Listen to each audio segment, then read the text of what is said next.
Good morning.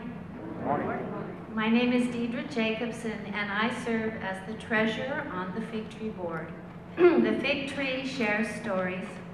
This is mine. I was raised Lutheran, but attended a Baptist church almost every other Sunday with my next-door neighbor and best friend growing up. In high school, I also became involved with an informal group that had Bible studies and prayer meetings in people's homes. As an adult, I attended a variety of churches, but in my heart, I was a fearful Christian, afraid that when I let myself ponder it, that whatever I was supposed to be doing, it wasn't enough. Excuse me. I feared that when the separation came for the goats and the sheep, I was going to be a goat. I see my own greatest flaw as my deep need for approval. How can such a person as myself be an outspoken disciple?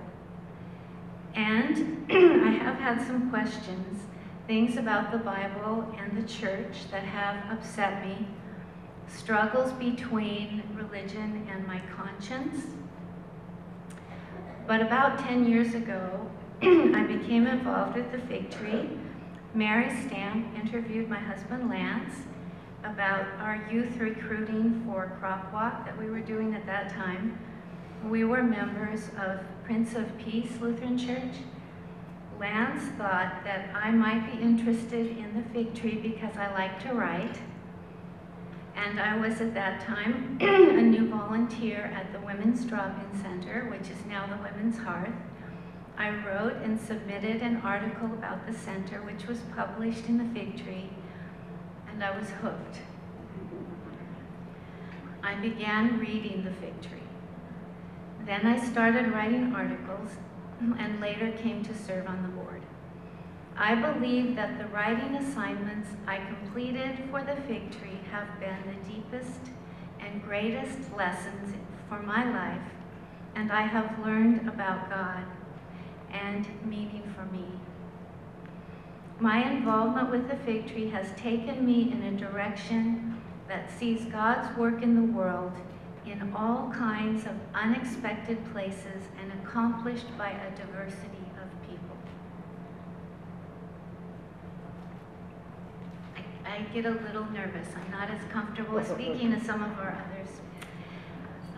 My fear has transitioned into hope, and I have been stretched and challenged and pushed to an acceptance of a great, mysterious love. I have come to believe that God's love is pouring out on humanity, and all kinds of people are internalizing that love and using their lives to minister to a hurting world. In the sharing of these faith stories, ecumenical and interfaith, and they are your stories, they are your lives, these are things you people in this room are doing, I see the miracles, and for me that has brought hope to replace my fear.